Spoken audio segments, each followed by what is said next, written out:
आज हम financial instruments की बात करेंगे। ये हमारे पास बहुत ज्यादा कॉम्प्लेक्स फाइनेंशियल रिपोर्टिंग स्टैंडर्ड में से एक है फाइनेंशियल इंस्ट्रूमेंट। अब फाइनेंशियल इंस्ट्रूमेंट के अंदर बहुत सारी चीजें हैं, बहुत सारे टॉपिक्स हैं। हम एक एक करके उन टॉपिक्स को डिस्कस करेंगे। फाइनेंशियल इंस्ट्रूमेंट, फाइनेंशियल इंस्ट्रूमेंट, ये समझ लो ये हमारा कीवर्ड है। कीवर्ड है कि फाइनेंशियल इंस्ट्रूमेंट नाम की कोई चीज होती है इस दुनिया में। अब इसको हमारे पास बहुत सारे इंटरनेशनल अकाउंटिंग स्टैंडर्ड्स IAS 32-39 पहले थे, अब IFRS 9 अपडेट हो गया। तो ये सब मिलके फाइनेंशियल इंस्ट्रूमेंट को गवर्न करते हैं। अब इसको कैसे गवर्न करते हैं, तो इसके अंदर बहुत सारी बातें हैं। इसके अंदर तीन मेन बातें हैं, फिर हैजिंग आएगी और फिर ये आगे बढ़ेगा। तो जो पहली तीन बातें हैं वो हैं, एक number 1 financial asset, number 2 financial liability, number 3 equity instrument, other equity भी हम इसको बोल देते हैं। ये तीन पॉइंट्स हैं। अब ये तीनों क्या होते हैं और ये तीनों मिलके फाइनेंशियल इंस्ट्रूमेंट कैसे बनते हैं, हम इसको देखेंगे। सबसे पहले आज हम जिसको डिस्कस करेंगे वो है फाइनेंशियल लायबिलिटी। आसान जबान में लायबिलिटी किसको बोलते हैं? आसान भाषा के अंदर, आसान जबान के अंदर लायबिलिटी बोलते हैं ऑब्लिगेशन। लायबिलिटी बोलते हैं ऑब्लिगेशन।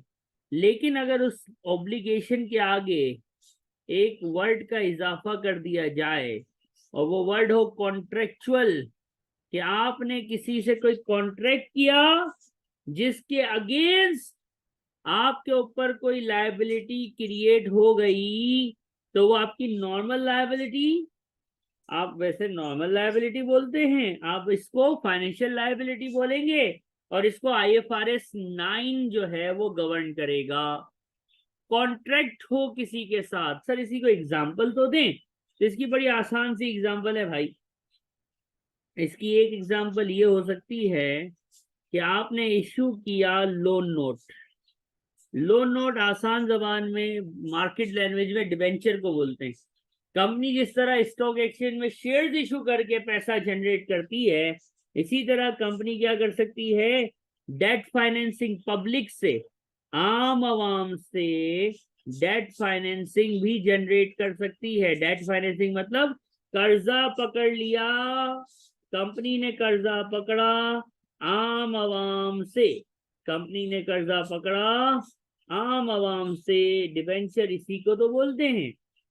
अब डिबेंचर में कंपनी के ऊपर क्या जिम्मेदारी होती है? डिबेंचर एक कॉन्ट्रेक्चुअल ऑब्लिगेशन होता है, लिखत परत के बाद ही इशू होता है, गवर्नमेंट से अप्रूवल भी लेनी पड़ती है।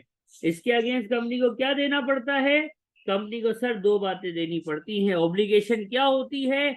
एक तो होती है हराम की, कि कंपनी को हराम देना है, इंटरेस्ट देना है और रीपेमेंट करनी है किसकी? ओरिजिनल प्रिंसिपल की। जब भी एग्रीमेंट या वो टर्म पूरी होगी, तो जिन्होंने आपके पास लोन नोट में पैसा इन्वेस्ट किया है, आप उस टर्म तक उनको इंटरेस्ट दोगे और जैसे ही टर्म पूरी हो जाएगी मेरे भाई, आप उसका पैसा उसको लौटाओगे, पैसा खा नहीं जाओगे। राइट और रॉन्ग? इसी की एक और एग्जांपल होती है इशुएंस ऑफ रिडीमेबल, रिडीमेबल लिखा है मैंने, रिडीमेबल प्रेफरेंस शेयर्स। बच्चे बड़ी गलतियां कर जाते हैं प्रेफरेंस शेयर्स के अंदर। मैंने नाम के साथ लिखा है कि redeemable preference shares is an example of financial liability. क्यों? रिडीमेबल का मतलब पता है क्या होता है? कि आप जब तक, अब प्रेफरेंस शेयर्स का तो हम सबको पता है ना, कि प्रेफरेंस शेयर्स का फिक्स परसेंट होता है। एक तरह से इंटरेस्ट, डिविडेंड नहीं, इंटरेस्ट ही बोलेंगे। रिडीमेबल का मतलब ये रिडीम होगा। रिडीम मतलब जो इन्वेस्टर है वो आपको ये वापसी करेगा और आप उसको पैसा दोगे, पैसा। रिडीमेबल, रिडीम्ड होगा, पैसा दोगे उसको। आपके ऊपर जिम्मेदारी है कि उसको पैसा उसको लौटाओगे, और जब तक वो पैसा लौटाते नहीं हो उस वक्त तक आप उसको इंटरेस्ट देते रहोगे। और ये टर्म्स फिक्स होती हैं, कॉन्ट्रेक्चुअल होती हैं। इसलिए रिडीमेबल प्रीफरेंस शेयर्स, आपकी रिवीजन किट में सवाल है। रिडीमेबल प्रीफरेंस शेयर्स एक फाइनेंशियल लायबिलिटी ही होता है, कुछ और नहीं होता। ये इक्विटी का हिस्सा नहीं होता। इररिडीमेबल प्रीफरेंस शेयर्स इक्विटी होता है, रिडीमेबल प्रीफरेंस शेयर्स हमेशा लायबिलिटी होता है। और इसके अंदर एक तीसरा आएगा, convertible, convertible bonds. Convertible bonds हम थोड़ी देर बाद देखेंगे। कन्वर्टेबल बॉन्ड्स ये होते हैं कि आपने कॉन्ट्रेक्चुअल राइट के जरिए किसी का पैसा लिया और उसको बॉन्ड दे दिया। जब तक वो बॉन्ड उसके पास है आप उसको इंटरेस्ट तो दोगे, लेकिन ये बॉन्ड कन्वर्ट होगा। जैसे ही टर्म पूरी होगी ना, ये बॉन्ड कन्वर्ट होगा। ये बॉन्ड कन्वर्ट हो सकता है कि आप उसके बदले में शेयर्स इशू कर दें और बॉन्ड खत्म हो जाए। जैसे मिसाल के तौर पे 5 साल के लिए आपने कन्वर्टेबल बॉन्ड इशू किया था, 5 साल तक आप इंटरेस्ट देते रहे, एग्रीमेंट था। 5 साल बाद अब जो इन्वेस्टर है ना, जिसने आपको पैसे दिए थे, अब उसकी मर्जी है, वो आपसे पैसे मांगे तो ये लायबिलिटी बन गई। या फिर वो बोले यार मुझे पैसे ना दे, जैसे तूने मुझे ऑप्शन दिया हुआ था ना कि इतने शेयर्स ले लेना, मुझे तो शेयर्स दे दे। तो कन्वर्टेबल बॉन्ड्स या तो लायबिलिटी होते हैं या इक्विटी होते हैं, और हम एक फार्मूले के जरिए इसका इक्विटी पोर्शन और लायबिलिटी पोर्शन निकालते हैं, जो आप आज इंशाल्लाह सीख लेंगे। सबसे पहली बात, आपने फाइनेंशियल लायबिलिटी की डेफिनेशन क्या बोली? कॉन्ट्रेक्चुअल ऑब्लिगेशन, आपकी कॉन्ट्रेक्चुअल जिम्मेदारी इज योर फाइनेंशियल लायबिलिटी। दो एग्जांपल प्योर फाइनेंशियल लायबिलिटी की हैं, लोन नोट इशू किया या रिडीमेबल प्रेफरेंस शेयर्स इशू किए। कन्वर्टेबल बॉन्ड्स या तो लायबिलिटी होता है या इक्विटी होता है, ये हमने अभी तक देखा है। यहाँ तक कोई मसला? क्लियर है? नहीं समझ अभी। अब ये लायबिलिटी की ट्रीटमेंट कैसे है, इसकी रिकॉर्डिंग कैसे है, हम इसको देखेंगे। फाइनेंशियल लायबिलिटी, आईएएस में हम इसकी ट्रीटमेंट बोलते हैं, नॉर्मल जबान में आईएएस इसको बोलता है क्लासिफिकेशन। फाइनेंशियल लायबिलिटी की क्लासिफिकेशन कैसे होगी? तो भाई दो तरीके से होगी, या तो हेल्ड फॉर ट्रेडिंग होगी या फिर एमोटाइज कॉस्ट होगी। मतलब फाइनेंशियल लायबिलिटी की valuation fair value through profit and loss होगी, या एमोटाइज कॉस्ट की बेस पे होगी। सर होती क्या है, ये बात की बात है। होती क्या है, ये बात की बात है। सर हमें पेपर में साइलेंट हो, कुछ बताया ना जाए। जैसे कि 99% सवालों में ऐसा ही होता है कि क्वेश्चन बताता नहीं है कि कौन सी बेसिस है, तो फिर आपने एमोटाइज कॉस्ट जो भी आप सीखेंगे वो ही यूज करनी है। Fair value through profit and loss, sir हमें कैसे पता चलेगा?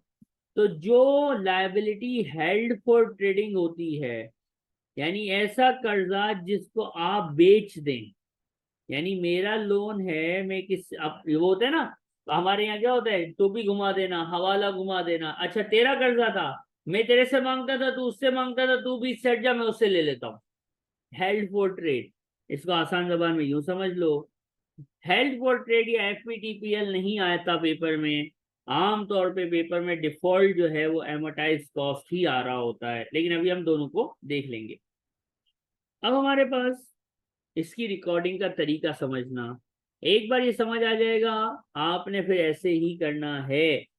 देखो भाई, एक होती है इनिशियल मेजरमेंट। इनिशियल मेजरमेंट को जरा समझ लेना, इसका मतलब क्या है, इससे मुराद क्या है मेरी। इनिशियल मेजरमेंट का मतलब है जिस दिन लोन स्टार्ट हुआ, जिस दिन आप पे लायबिलिटी चढ़ी, जिस दिन आप पे लायबिलिटी चढ़ी उस दिन को बोलते हैं इनिशियल डे। यानी कर्जा, लोन का इंसेप्शन, जैसे एसेट होता है ना, एसेट की डेट ऑफ परचेज, वो उसका इनिशियल मेजरमेंट कहलाता है। इसी तरह लायबिलिटी का स्टार्ट होना, जिस दिन लायबिलिटी स्टार्ट हुई है उस दिन को बोलते हैं इनिशियल मेजरमेंट। और जिस दिन लायबिलिटी स्टार्ट होती है उस दिन जितने का कर्जा लिया होता है ना, रियल में, सच्ची मुच्ची में, वो फेयर वैल्यू, उसको फेयर वैल्यू बोलते हैं। फेयर वैल्यू यानी इसको आप आसानी जबान में बोलो कि अगर फेयर वैल्यू का सर फार्मूला बताएं तो मैं ये बताऊंगा कि भाई जो अमाउंट आपको मिली ना, आपने लोन लिया है, आपने लायबिलिटी चढ़ाई है ना खुद पे, तो आपको पैसा मिला होगा। कितना पैसा मिला होगा? सर अज्यूम मैंने 5 लाख का डिबेंचर इशू किया, तो $5 लाख मुझे मिल गया। लेकिन एक बात बताओ, स्टॉक एक्सचेंज में कोई भी चीज इशू करते हैं तो बहुत सारी फीस वगैरह, गवर्नमेंट की फीस, लीगल फीस वगैरह देनी पड़ती है कि नहीं देनी पड़ती? बिल्कुल देनी पड़ती। जी बिल्कुल देते हैं फीस। तो अमाउंट रिसीव्ड लेना जरूर, लेकिन वो अमाउंट रिसीव लेना जो हाथ में आए। नेट ऑफ, नेट ऑफ बोले तो net of transaction fees, net of transaction cost, यानी स्टॉक एक्सचेंज की फीस, गवर्नमेंट की फीस, फलाना फीस, ढिमकाना फीस। आप लायबिलिटी को रिकॉर्ड करेंगे भाई जितना नोट हाथ में आया उस पे, बस खलास। अच्छा, ऐसे? हाँ भाई ऐसे। सर ये थोड़ा सा और इलेबोरेट करें ना, तो अभी हम करते हैं। एक मिसाल है, एक एग्जांपल है। अज्यूम करो दानियाल पीएलसी है। पीएलसी ही स्टॉक एक्सचेंज में खेल सकती है ना, कोई लिमिटेड कंपनी तो नहीं खेल सकती। 10,000, और याद रखना जैसे शेयर्स की पार वैल्यू जो है वो ₹1 होती है, लोन नोट की पार वैल्यू हमारे कोर्सेज में डिफॉल्ट 100 होती है। ठीक है। और ये इशू कर दिया भाई दानियाल भाई ने 1 जनवरी 2023 को, और इसकी पूरी ट्रांजैक्शन कॉस्ट या फीस जो लगी वो लगी 10,000। अब हम देखेंगे कि हमें इसको किस अमाउंट पे रिकॉर्ड करना चाहिए। यानी ये लोन नोट है, ये लोन नोट है, इसको जिस दिन हम कर्जा ले रहा हूं उस दिन कितने पे रिकॉर्ड करना चाहिए। मतलब ये है कि सर मुझे पैसा मिला, बैंक डेबिट, एक अदद non current liability credit. Sir इसकी अमाउंट ढूंढ रहे चले हैं हम लोग। अच्छा, ओके। 10,000 लोन नोट इशू किए, ₹100 का एक। 10,000 लोन नोट इशू किए हैं, ₹100 का एक। कितना हो गया पैसा? पैसा बहुत पैसा हो गया सर, ये हो गया $1 मिलियन। लेकिन सर हाथ में तो $1 मिलियन नहीं आया ना। हाथ में कितना आया? सर 10,000 सरकार ने, हुकूमत ने स्टॉक एक्सचेंज में ले लिया, तो हाथ में कितना आया भाई? 990, 990 हाथ में आ गया। खलास। तो भाई bank debit 990, liability credit 990, accounting हो गई सर। मतलब ये है कि transaction cost profit and loss में यानी एसओसीआई में जो ले गया वो मर गया। ये एक्सपेंस नहीं होता, ये एक्सपेंस नहीं होता। Instead it's a reduction in the value of money. जो पैसा आपको मिला है उस पैसे की वर्थ को कम करती है ट्रांजैक्शन कॉस्ट। आप इसको एक्सपेंस आउट नहीं करेंगे, अगर किया तो बर्बादी मुकद्दर होगी। बात समझ आई? सर एक क्वेश्चन है मेरा।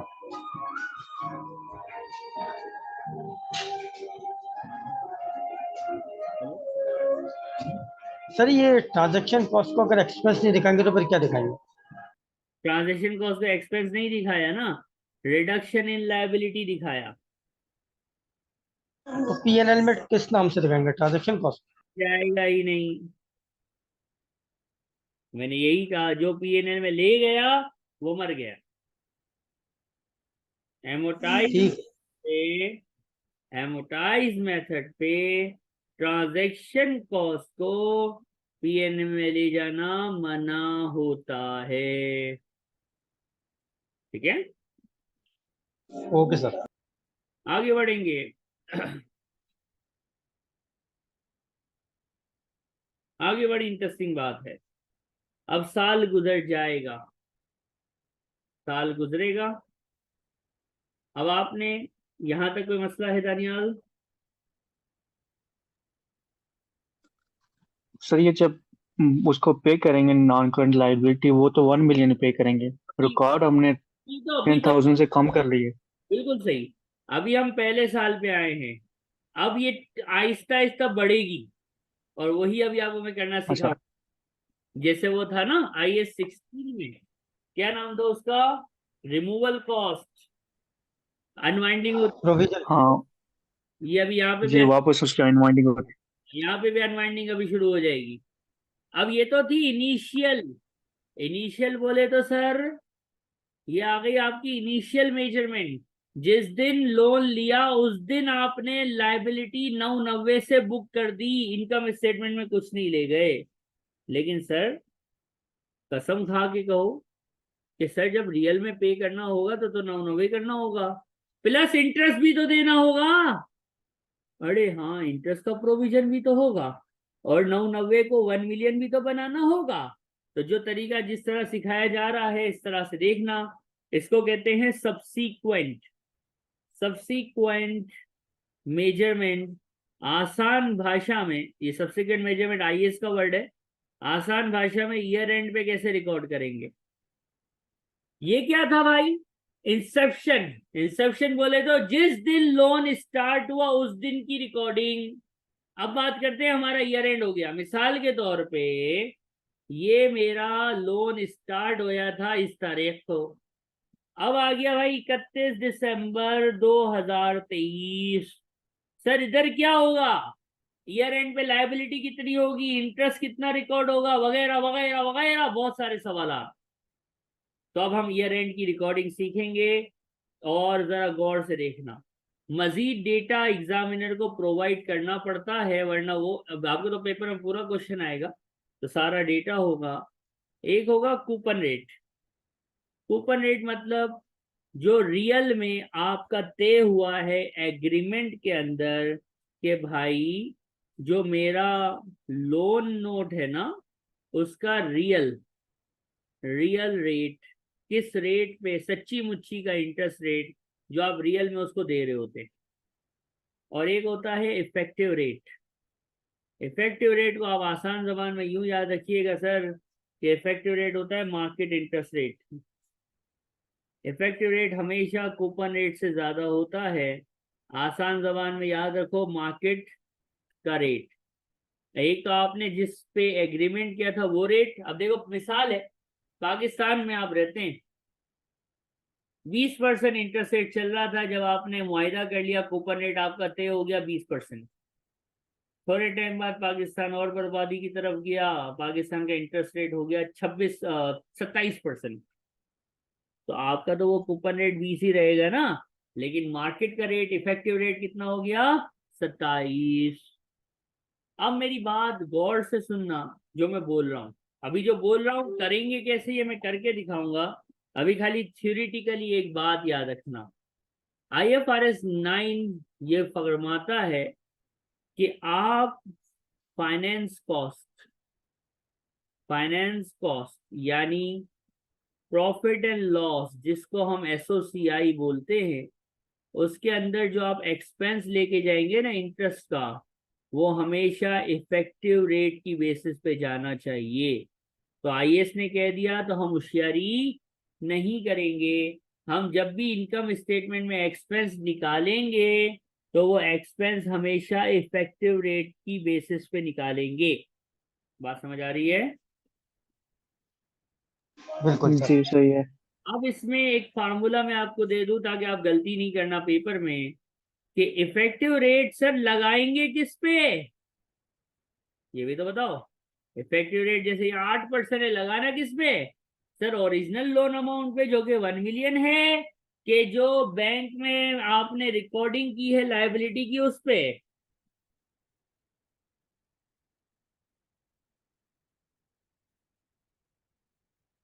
तो एक सवाल है ना ये बेटा, इसका जवाब बड़ा आसान है। फाइनेंस कॉस्ट या इंटरेस्ट एक्सपेंस जो आपने इनिशियल मेजरमेंट की वैल्यू निकाली है ना, जो कि इस सवाल में कितनी निकाली थी? इनिशियल मेजरमेंट कितने पे की थी आपने? 1 मिलियन। हाँ हाँ, 990। ओ नहीं। ये है ना इनिशियल मेजरमेंट। आपने लोन कितने जी सही है। 990 पे।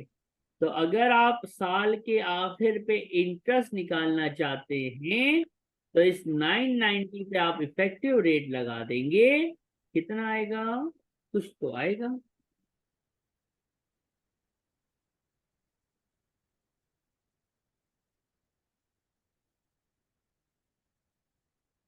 या 99,000।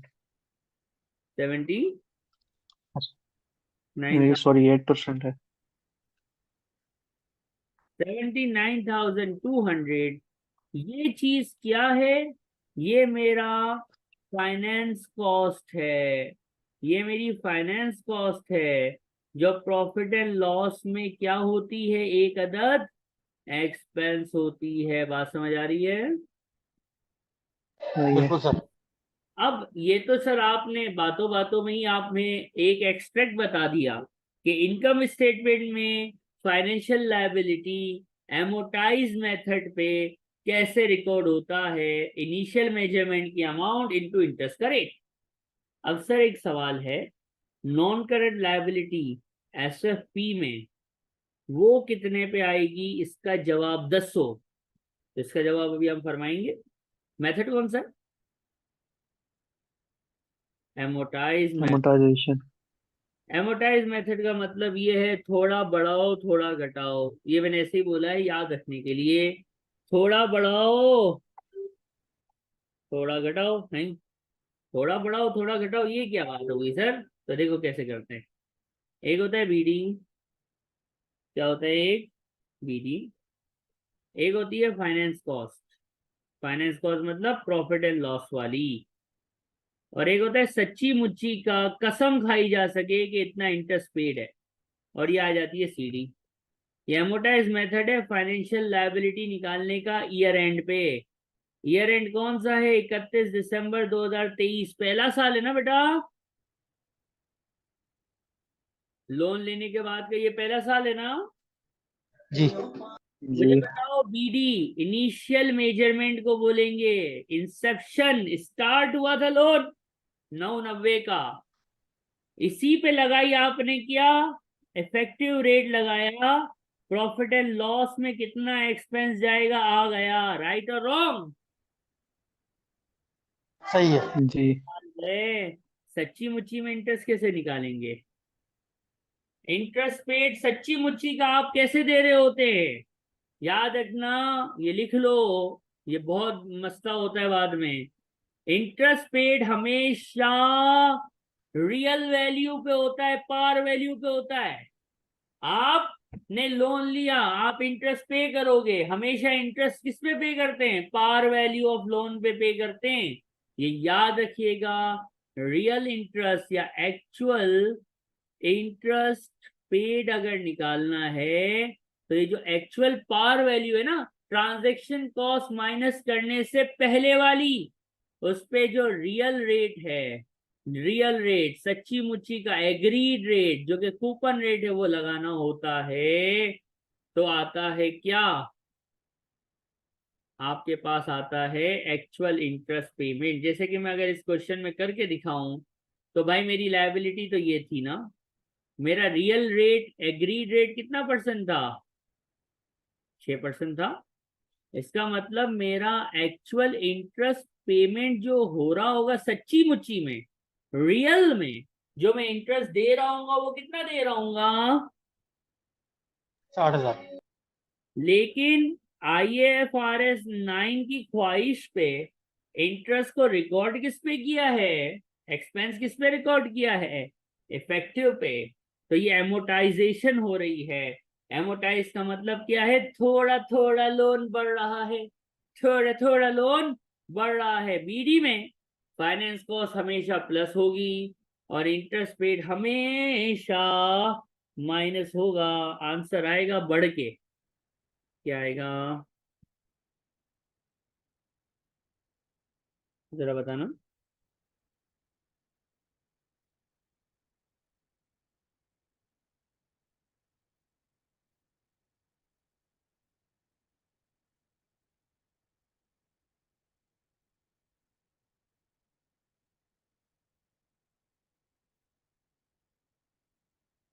कितना आ रही है जरा आंसर बताना।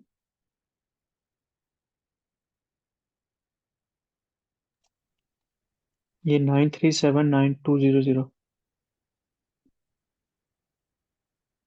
+79 किया, -60 किया, तो 10 करके, जी 10 करके नहीं आएगा? 990 है ना?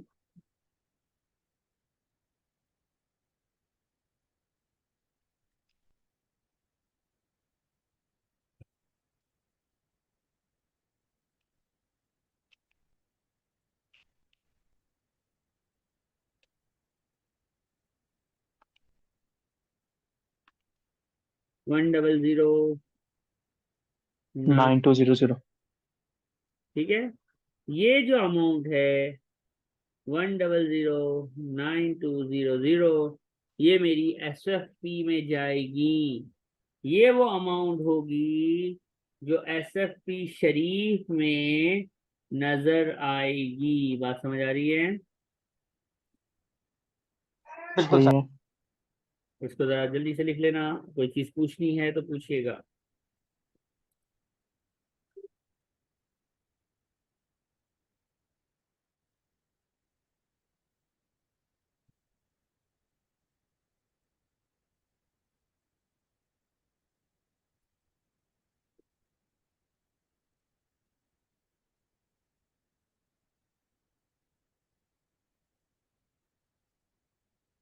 ये सारी की सारी नॉन करंट होगी या करंट लाइबिलिटी भी होगी?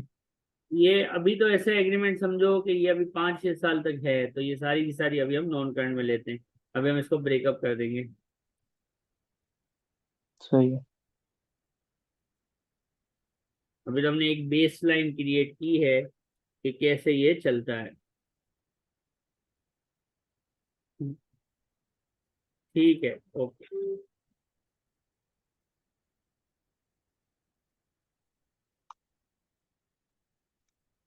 अब हम आगे बढ़ेंगे। ये फटाफट देख लीजिए, कोई भी चीज इसमें समझ नहीं आई है तो बताइए। नहीं ठीक है, ओके। अब हम आगे बढ़ते हैं।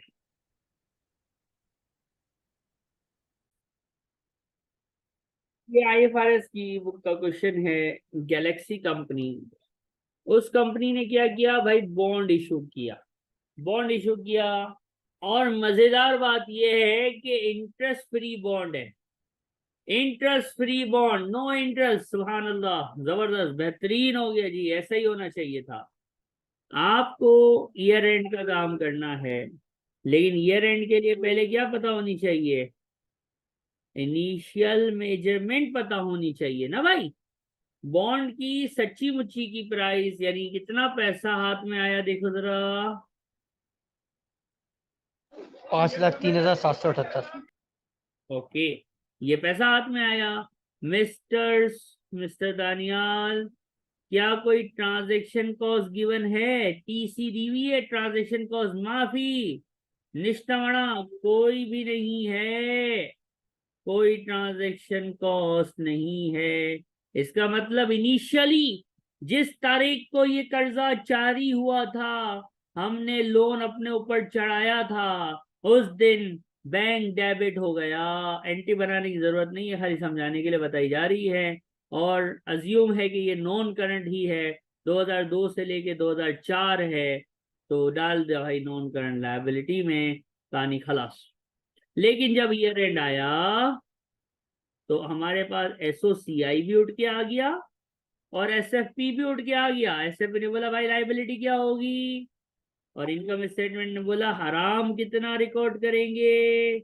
ऑल दो रियल इंटरेस्ट कुछ भी नहीं है, ऑल दो एक्चुअल इंटरेस्ट कुछ भी नहीं है, लेकिन आईएफआरएस 9 ने बका था, फरमाया था इनिशियल वैल्यू पे इफेक्टिव रेट के हिसाब से interest expense finance cost income statement में रिकॉर्ड करना। पिछले सवाल में 8% इफेक्टिव था ना, तो इनिशियल पे 8% लगा के एक्सपेंस आउट किया था ना, तो यहाँ पे भी वही करो ना भाई।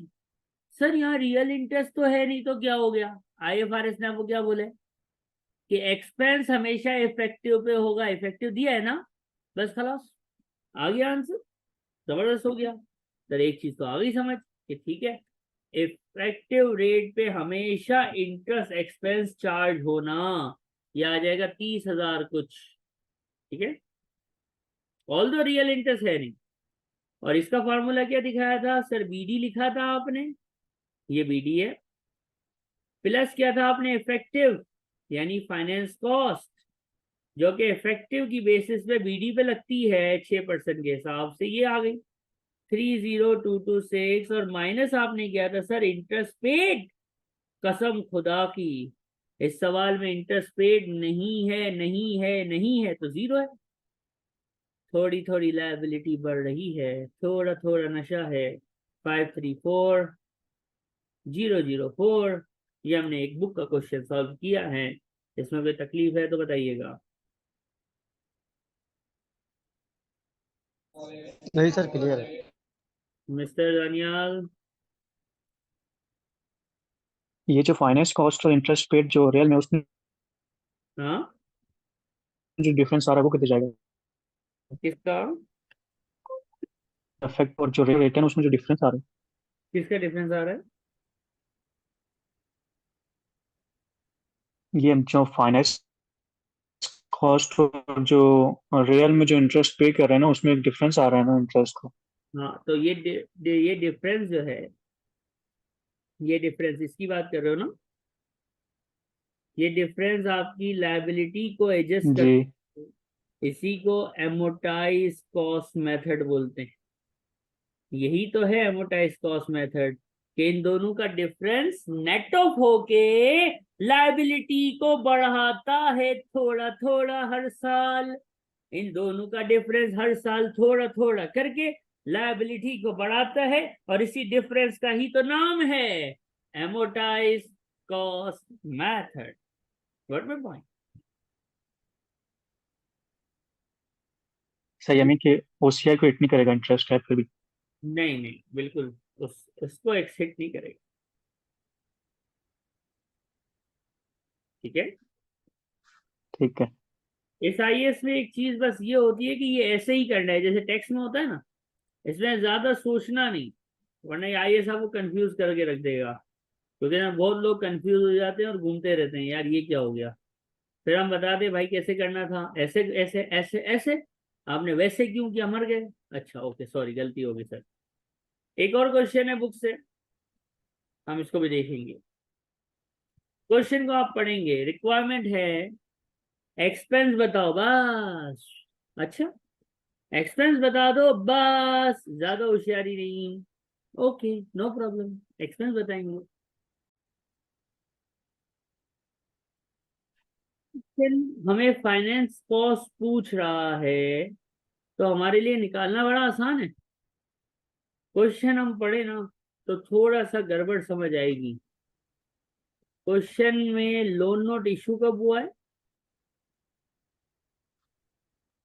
कब इशू हुआ बताइए। इश्यू 1 जनवरी।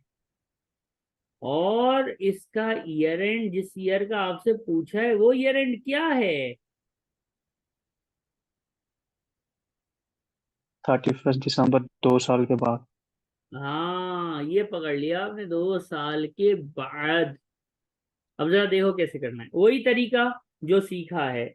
सबसे पहले 1 जनवरी 2003 को इनिशियल मेजरमेंट की बात की ना। सबसे पहले किसकी बात की जाएगी? इनिशियल मेजरमेंट की बात की जाएगी ना, कि इनिशियली इसको कैसे रिकॉर्ड करना है। आप सवाल पढ़ो, जरा जरा ध्यान से पढ़ो, क्वेश्चन को पढ़ो।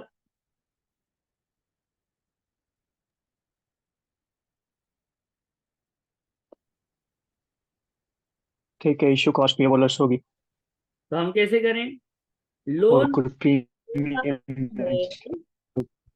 और हमें पता है बाय डिफॉल्ट या हाजी, बाय डिफॉल्ट कौन सा मेथड है ये? Amortise cost, amortisation. Amortise cost method है ना। कैसे करूं? इशुएंस कॉस्ट को मैं कर दूंगा माइनस, कितना जी, आएगा भाई? 599800। 599800। ये मेरा 1 जनवरी 2003 का नॉन करंट लायबिलिटी आ गया। एम आई राइट और रॉन्ग? जी सही है। अब क्या होगा? सर ईयर एंड चाहिए, ईयर एंड। ओके भाई, year and relax. Year and में क्या? सर एसओसीआई चाहिए बस। एसओसीआई में क्या निकालना है सर? फाइनेंस कॉस्ट निकालने का है बस। अच्छा भाई, इफेक्टिव रेट बता दो सर मुझे। अच्छा बता दो कितना है? सर 12% है, बस बता दो सर बता दो। ऐसा नहीं करो बेटा, रिलैक्स। आपका लोन इशू हुआ है 2003 के जनवरी में। आपसे इनकम स्टेटमेंट पूछा जा रहा है दिसंबर 2004 पे। तो मैं जब तक एसएफपी की वर्किंग ना कर लूं ना, मेरा अच्छा भी नहीं बता सकता। मतलब क्या है? एमोटाइज की सर वर्किंग है, वो क्या है? यही है ना, कि finance cost minus interest paid. Am I right? इसमें भी ये रिबा फ्री इंटरेस्ट फ्री लोन है, एक्चुअल इंटरेस्ट पेड 0 है। राइट और रॉन्ग? अच्छा है, नो इंटरेस्ट, जी, माफी हराम। इनिशियल रिकॉर्डिंग थी इस पे। फाइनेंस कॉस्ट रिकॉर्ड होती है इफेक्टिव पे, 12% लगाना बेटा। 71976। 7 1 1976। कितना आ जाएगा? 76। फाइनल सीटी। लेकिन 2003 का तो मुझे काम करना ही नहीं है, मुझे तो 2004, 67। 2004 यानी 2003 का जो सीडी बैलेंस होगा सर, वो 2004 का बीडी बैलेंस यानी ओपनिंग बैलेंस होगा कि नहीं होगा? लगाओ इस पे इफेक्टिव रेट कितना परसेंट जी है? बिल्कुल। 80613। ये तो 0 है, तो ये कितना आ गया?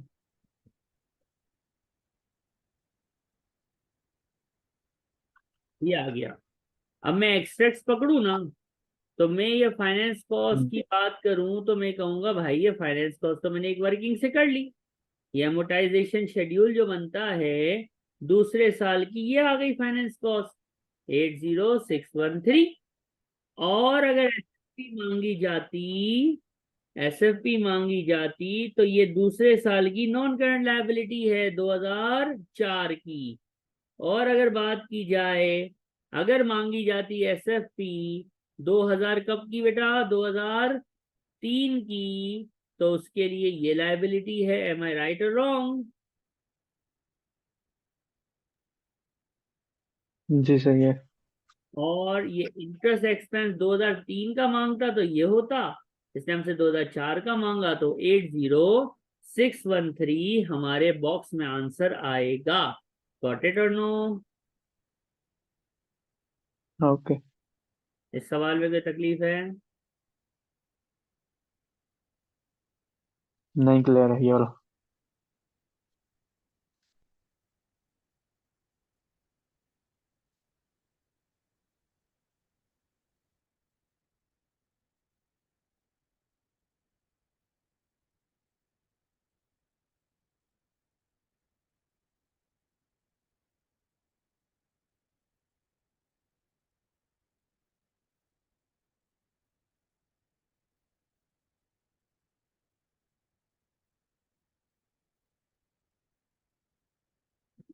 अब हम आगे बढ़ेंगे,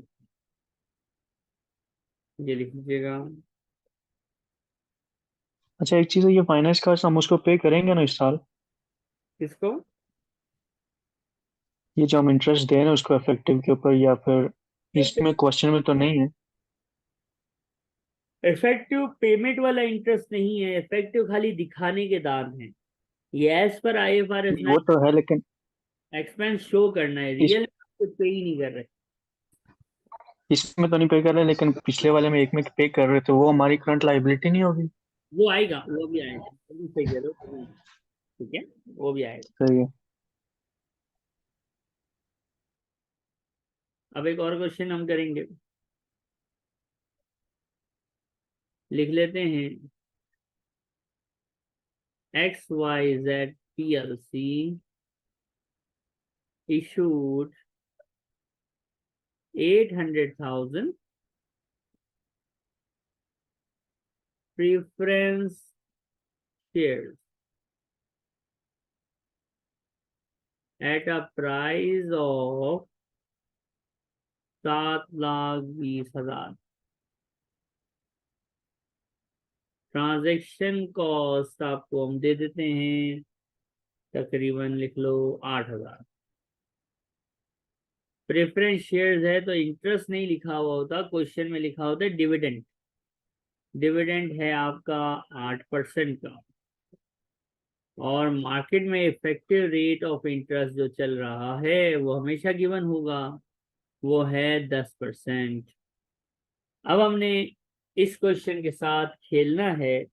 इस क्वेश्चन के साथ खेलना ये है कि भाई इसमें एक मसला है, यहाँ पे एक इशू हो गया है। चीज इशू जो की उसकी रियल यानी उसकी वर्थ कितनी थी? 8 लाख का आपने प्रेफरेंस शेयर्स इशू करा ना। एम्प्लॉय वाला IFRS 19 में आता है, वो बाद में आएगा। इशू आपने किया 8 लाख वाला, लेकिन कितने पैसे हासिल किए? पैसे कितने मिले? 7,20,000। ये आपने क्या किया? What is this? What is this? उसको कम कम प्राइस में दे दिया। कम प्राइस में दे दिया।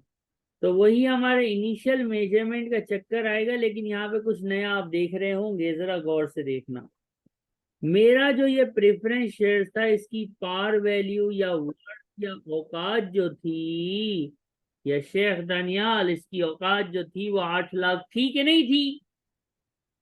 जी बिल्कुल। लेकिन 8 लाख के बदले में अपने को मिला कितना? 7,20,000। तो ये जो बीच में फर्क है 80,000 का, ये क्या है? आसान भाषा में और IFRS 19 की भाषा में भी ये डिस्काउंट है। लोन में डिस्काउंट। 8 लाख का इंस्ट्रूमेंट इशू कर रहे हो 7,20,000 में, फायदा दे रहे हो, यानी आपको कोई कर्जा नहीं दे रहा था, तो आपने बोला भाई दे दे, दे दे। उसने बोला चल मैं तेरे को कर्जा देता हूँ, लेकिन तू मुझे डिस्काउंट दे। डिस्काउंटिंग का मतलब पता है क्या होगा? जो एक्चुअल वो इंटरेस्ट लेगा ना, वो आपसे 8 लाख की पार वैल्यू पे लेगा, लेकिन इफेक्टिव जो आप लगाओगे वो आप किस पे लगाओगे? अपनी ट्रांजैक्शन कॉस्ट माइनस करने के बाद। बात समझ आ रही है? अभी करके देखेंगे, आपको नजर आएगा कि ट्रांजैक्शन कॉस्ट कितनी है इस सवाल में। 8,000 है। 1 जनवरी की बात, डेट नहीं लिखी मैंने, चलो डेट लिख लो। 1 जनवरी इनिशियल मेजरमेंट की बात करें तो ये हो गया 7,12,000 पे रिकॉर्ड। करेक्ट और रॉन्ग? अब ईयर एंड आया, क्या आया बेटा? सही है। ईयर एंड आया। ईयर एंड पे हमें चाहिए फाइनेंस कॉस्ट, ये एसओसीआई में, और एसएफपी में चाहिए नॉन करंट लायबिलिटी। इसके लिए वही शेड्यूल बनाएंगे, बीडी प्लस फाइनेंस कॉस्ट, जो कि इफेक्टिव रेट पे होती है। इफेक्टिव कितना है? 10 है ना, माइनस इंटरेस्ट पेड, सीडी आ जाता है। अब बीडी, हमारा ये बीडी होता है हमेशा, ये 7,12 था, इस पे इफेक्टिव लगाओ जरा, कितना आते 10% इसका। 1200। एक्चुअल इंटरेस्ट कैसे निकालोगे? 8 लाख के ऊपर 8% डिविडेंड का वादा हुआ है ना, पार वैल्यू पे लगता जी। है। इंटरेस्ट पेड हमेशा किस पे अप्लाई होता है? पार वैल्यू पे, यानी पार वैल्यू पे। सीडी कितना आया?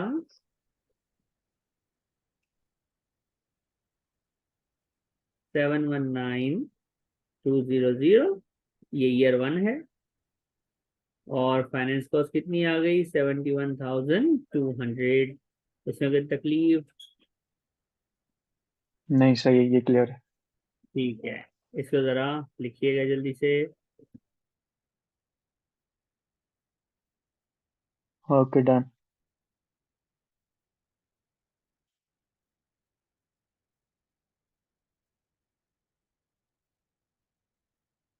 ये हो गई फाइनेंशियल लायबिलिटी की कहानी, हमारी जबानी। फाइनेंशियल लायबिलिटी के बाद हमारे पास अब इसके दो एलिमेंट हैं। इंस्ट्रूमेंट की बात हो रही है, हेजिंग की नहीं। इसका दूसरा एलिमेंट है फाइनेंशियल एसेट, और एक और एलिमेंट है कन्वर्टेबल बॉन्ड्स। अब हम पहले बात करेंगे आज कन्वर्टेबल बॉन्ड्स की, और फिर फाइनेंशियल एसेट की। कन्वर्टेबल बॉन्ड्स बड़ा आसान होता है, लेकिन थोड़ा सा लेंदी होता है। जब भी कन्वर्टेबल बॉन्ड आता है तो होता ही आसान है, लेकिन ये लेंदी होता है तो बच्चे गलतियां कर जाते हैं। सबसे पहले तो ये होता क्या है? ऐसी चीज, ऐसा बॉन्ड, ऐसा उधार जिसके अंदर डेट भी हो, और वो उधार जो है ना उसके अंदर एक कैरेक्टरिस्टिक हो या फीचर हो कि date can be converted into shares. यानी ऐसा कर्जा लिया तो कर्जा था, लेकिन उसमें एक ऐसी टर्म थी कि भाई देखो, हम आपको या तो पैसा वापसी करेगा, या अपने आप को जो है ना वो शेयर्स दे देंगे। यानी रिडम्पशन होगी दानियाल, रिडम्पशन होगी कि मैं आपको पैसे दूंगा, पैसे। ठीक है, लेकिन अगर हो सकता है, भाई कंपनी है ना, हो सकता है जब ये कन्वर्टेबल का टाइम आए उस वक्त मेरे पास कोई बहुत बड़ा प्रोजेक्ट आया हुआ हो, या कंपनी के पास फंड पोजीशन खराब हो, तो फिर एक ऑप्शन रख दिया गया कि देखो भाई, ये जो आपने हमें कर्ज दिया है ना, आपने जो हमें उधार दिया है ना, इसके बदले में जब ये टाइम पूरा होगा तो हम आपको या तो पैसा देंगे, या अगर पैसा ना दे पाए तो हम आपको शेयर्स दे देंगे। ये पहले से कॉन्ट्रेक्चुअल लायबिलिटी करते वक्त ये तय किया जाता है, ये तय किया जाता है, ये पहले से बताया जाता है। बात समझ आ रही है? जी, ठीक है। अब हम आगे बढ़ेंगे। एक सेकेंड जरा रुकिएगा, रुकिएगा। ठीक है दानियाल, अभी हमने क्या बात की कि एक ऐसी चीज जिसके अंदर ये सारे फीचर्स हों, उसको आप कहते हैं क्या? Convertible bonds. कन्वर्टेबल बॉन्ड्स कैसे करेंगे? यानी कन्वर्टेबल बॉन्ड में ये जो रिडम्पशन है ना, ये अगर रिडम्पशन हुई तो ये है फाइनेंशियल लायबिलिटी, और अगर शेयर तो ये है equity, other component of equity. आप जब फाइनल अकाउंट के सवाल देखते हैं तो ओसीई करके लिखा होता है। ओसीई का मतलब जी। Other component of equity, other component of equity या इक्विटी कंपोनेंट।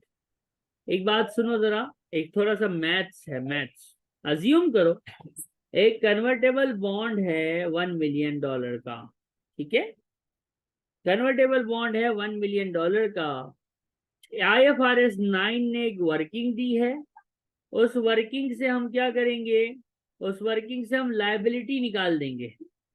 हमें वर्किंग आएगी, अभी सीखेंगे आप ये वर्किंग, और आपकी किट भरी हुई है इस सवाल से।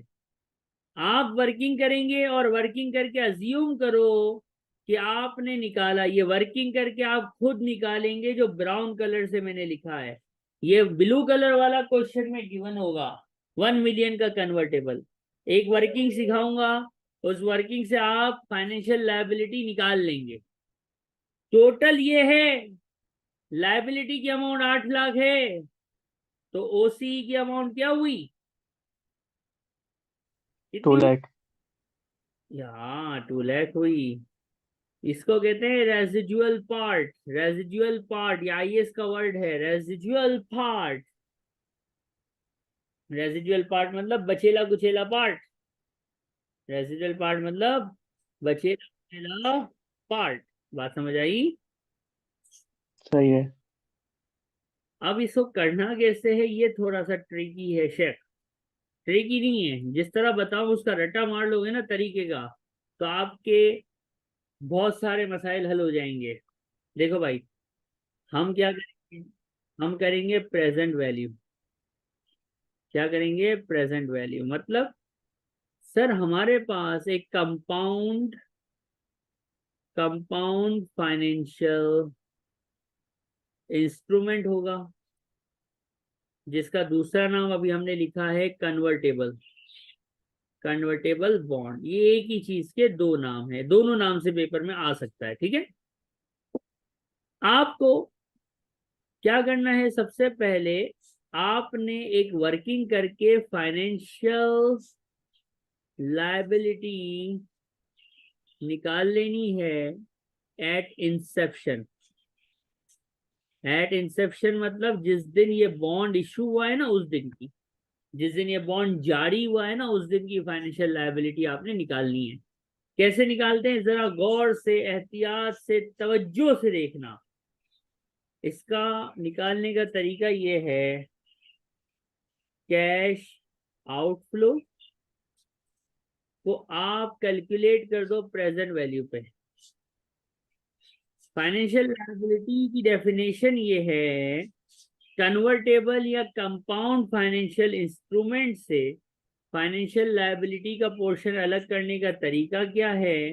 वो तरीका ये है कि आप जितना भी कैश आउटफ्लो हो रहा है ना भाई, जितना भी कैश आउटफ्लो हो रहा है ना भाई, उस सारे के सारे आउटफ्लो को, उस सारे के सारे आउटफ्लो को प्रेजेंट वैल्यू पे ले आओ।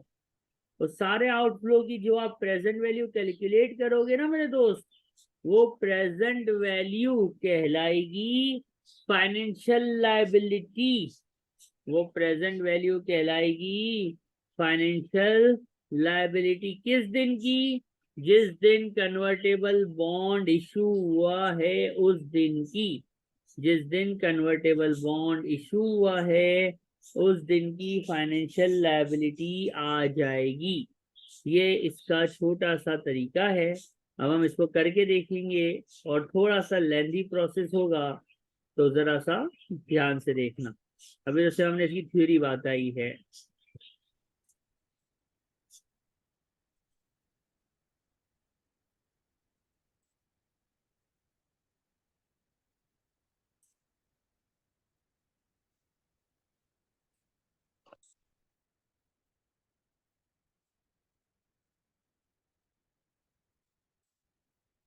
यहाँ पे एक छोटी सी बात लिख लेना, प्रेजेंट वैल्यू निकालने का फार्मूला आपको पता है ना?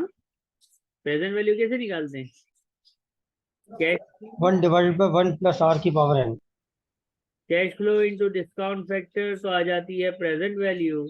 और डिस्काउंट फैक्टर कैसे निकालते हैं, जो आपने बिल्कुल सही कहा है कि 1/1 + r की पावर n। और ये हम IAS 16 में सीख चुके हैं।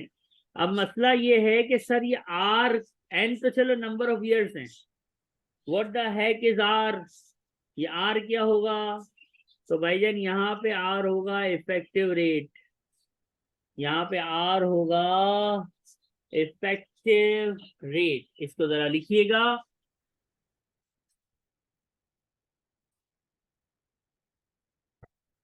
r बोले ओके इफेक्टिव रेट।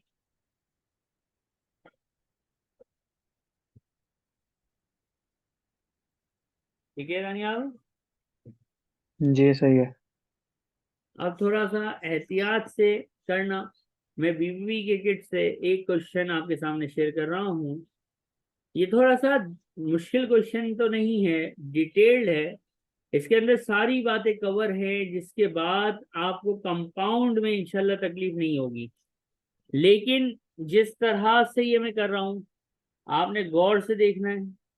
इसके अंदर हल्का सा भी कोई कंफ्यूजन हो जरूर पूछ लेना, क्योंकि जो फाइनल अकाउंट का मैं आपको 2 क्वेश्चन और भेजूंगा, वो दोनों क्वेश्चन इसी तरह से हैं। यानी मोस्टली FR पे यही ट्रिक, यही टेक्निक है जब भी कंपाउंड फाइनेंशियल इंस्ट्रूमेंट आता है। ठीक है? SBR इंशाल्लाह आप आगे पढ़ेंगे तो SBR का लेवल बड़ा हाई है। SBR में फाइनेंशियल इंस्ट्रूमेंट का लेवल बड़ा खतरनाक है। लेकिन यहाँ पे ये क्वेश्चन कंपाउंड इंस्ट्रूमेंट के हवाले से एक अच्छा क्वेश्चन है, जिससे आप उसको टोटल सीख जाएंगे इंशाल्लाह। ठीक है, एक नजर क्वेश्चन को खुद से पढ़िएगा। शाबाश।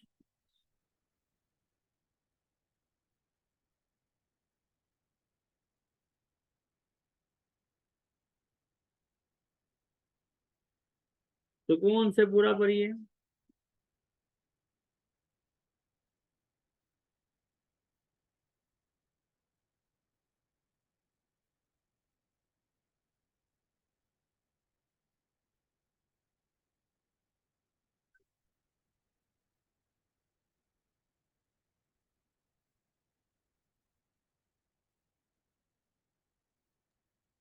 जी सही है। थोड़ा बड़ा क्वेश्चन है, ठीक है, ऐसे ही है। जी। अब करते हैं 8% जो परसेंटेज। अब देखो कुछ टर्म्स बता रहा हूँ, ट्रिक्स बता रहा हूँ एग्जामिनर की। अभी तो हमने अपने क्वेश्चन लिख लिख के किया है ना। ये जो परसेंटेज हमेशा साथ में लिखेली होती है ना, ये होती है कूपन रेट, एक्चुअल रेट। और इफेक्टिव हमेशा बाद में बताया जाएगा।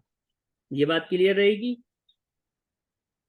जो ओके। साथ में चिपक के लिखी होगी वो कूपन रेट होगा, हमेशा इसी तरह से पेपर में आएगा। कूपन रेट हमेशा साथ में होगा, इफेक्टिव रेट अलग से दिया होगा। कन्वर्टेबल है ना भाई? कन्वर्टेबल है तो हमारी घंटी बज गई कि ये कंपाउंड फाइनेंशियल इंस्ट्रूमेंट है लाजिम। करेक्ट? और इससे पूछा भी क्या, देखो, जी इशू जिस दिन हुआ उस दिन आप इक्विटी इक्विटी अलग करके दिखाओ। तो कंपाउंड में मुझे पता है 2 एलिमेंट्स होते हैं। Other component of equity is a residual part, जो निकाल नहीं सकते हम। तो फाइनेंशियल लायबिलिटी निकाल लोगे तो ये आ जाएगा कि नहीं आ जाएगा? जी बिल्कुल, उसमें से माइनस कर लेंगे। 30 मिलियन की कहानी है, राइट? जी।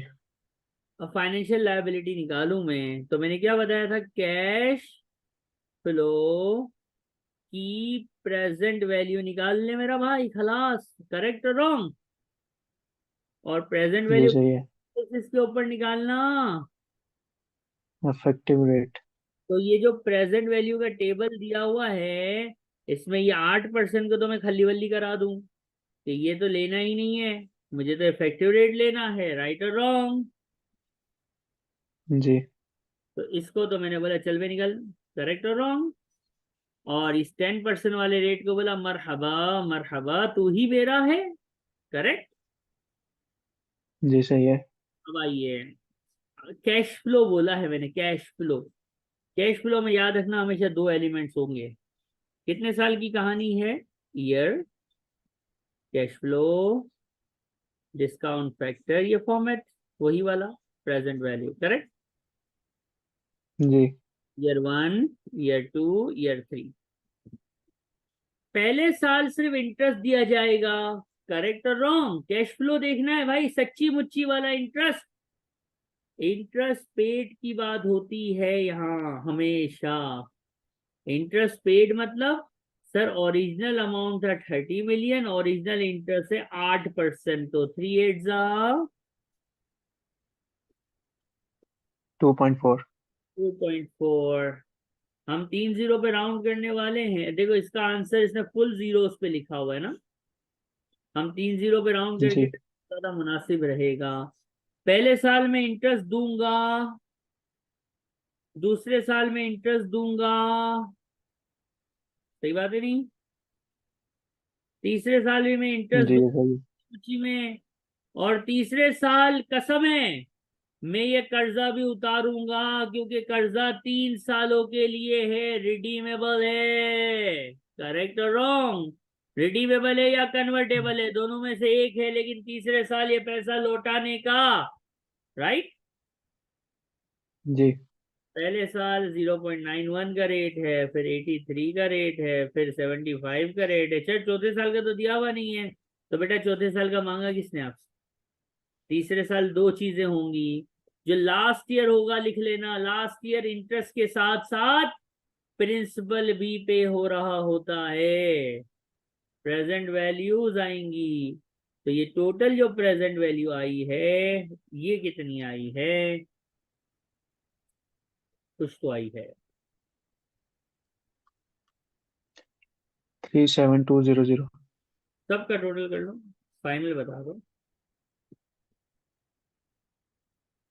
कंप्लीट टोटल इसका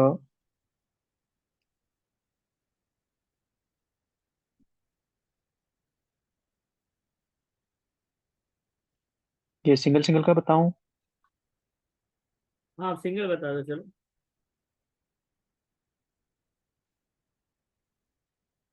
पहले का 2184, फिर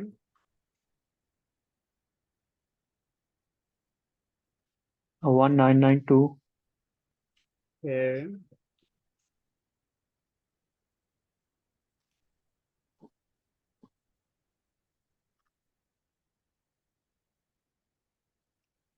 1800।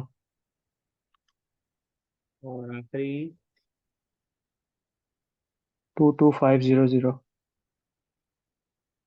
सबको ऐड कर लो।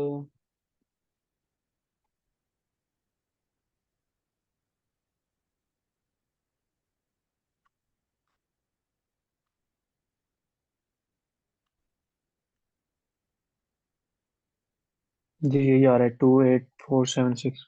ये मेरी फाइनेंशियल लायबिलिटी इंसेप्शन की, यानी जिस दिन कर्जा इशू हुआ है उस दिन की आ गई। कर्जा था 30,000, 3 जीरो हाइड कर दिए मैंने। लायबिलिटी का पोर्शन ये है मेरे दोस्त। तो इक्विटी कितनी हुई?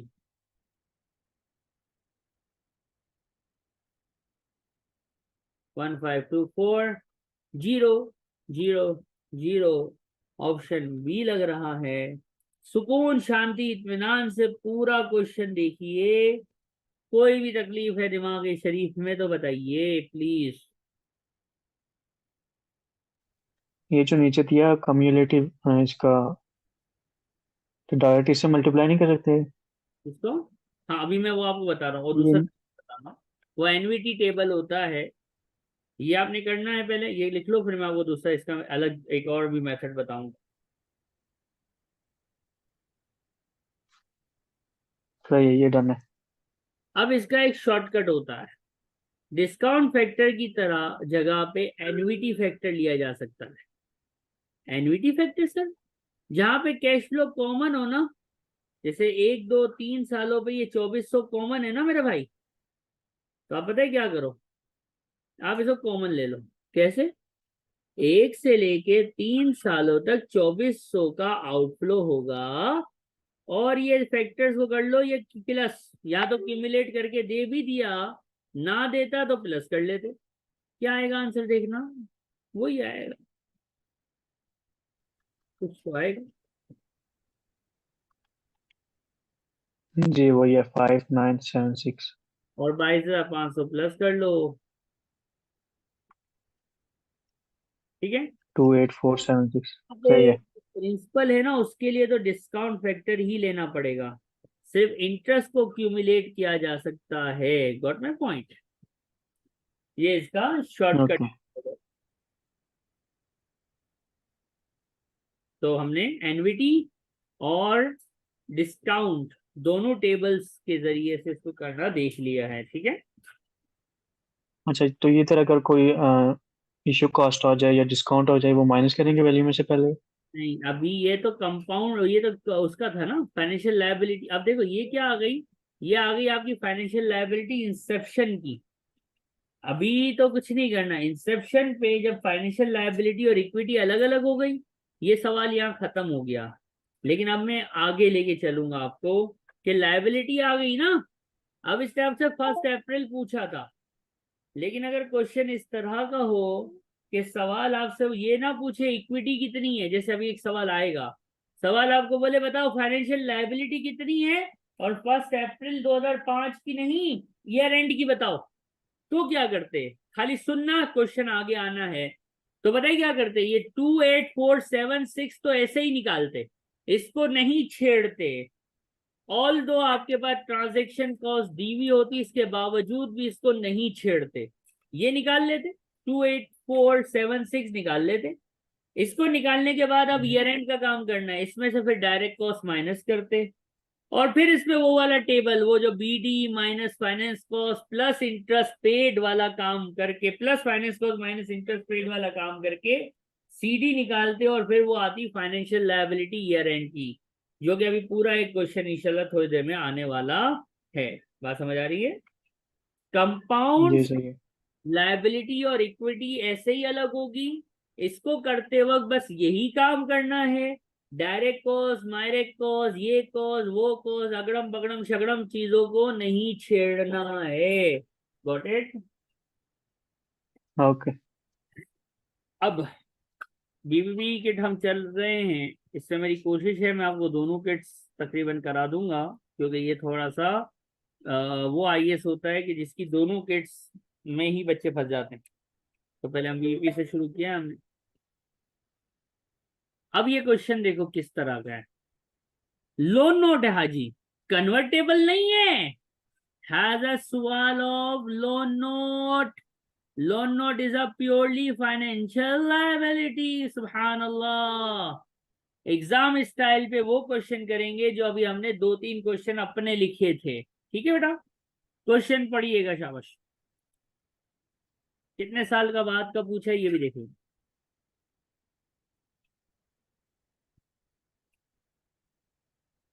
लोन नोट इशू है अप्रैल 2010 में, पूछा है मार्च 2002 में। अल्लाह अल्लाह, कितने साल बाद?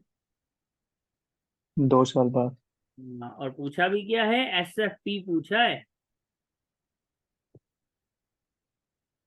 तो पहले तो इनिशियल मेजरमेंट की बात होगी ना सर, इनिशियल मेजरमेंट बोले तो 1 अप्रैल 2000 की। सर 20 मिलियन में 3 जीरो हाइड कर दूं, 20,000 हो गया। इसकी डायरेक्ट कॉस्ट है 5 लाख, 3 जीरो हाइड करके काम कर रहे हैं ना बेटा, तो 500 हो गई। डायरेक्ट कॉस्ट ट्रांजेक्शन कॉस्ट को बोलता है आपका एग्जामिनर। 19,500 ये आ गई इनिशियल लायबिलिटी 1 अप्रैल को। Am I right? जी। ईयर एंड के लिए क्या करना है, BD plus finance cost effective rate पे। इफेक्टिव रेट 10 है, और कूपन रेट ये हमेशा जो साथ लिखा होता है, करेक्ट और रॉन्ग?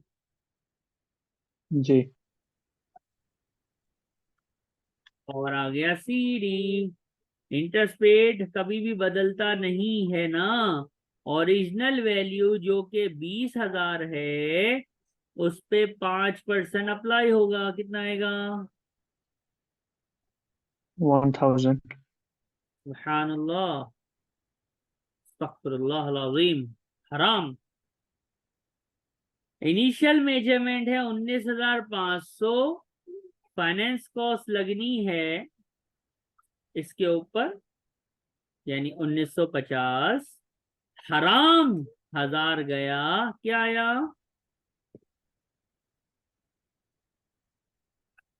20450। क्या बी आंसर है? क्या इसका जी है? नहीं। मैं नहीं। गलत करूंगा, कश्मीर आगे कब शुरू हुआ था?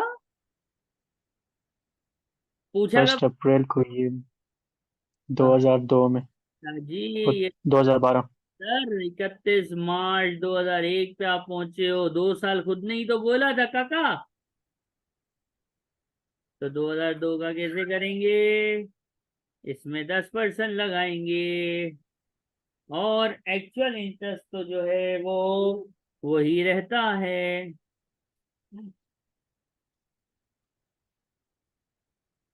आंसर क्या आएगा?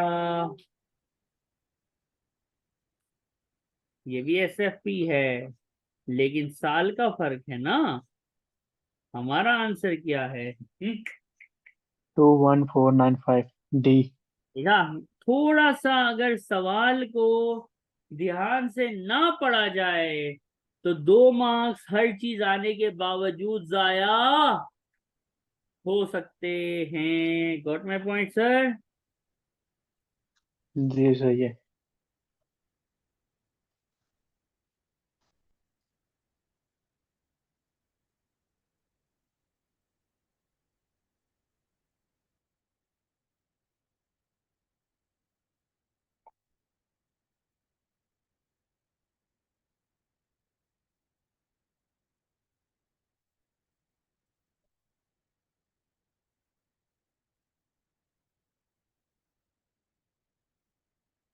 अगला क्वेश्चन है, आप करके देंगे मुझे अभी के अभी। शाबाश। क्वेश्चन ध्यान से पढ़ेंगे, इंशाल्लाह सुकून से हो जाएगा।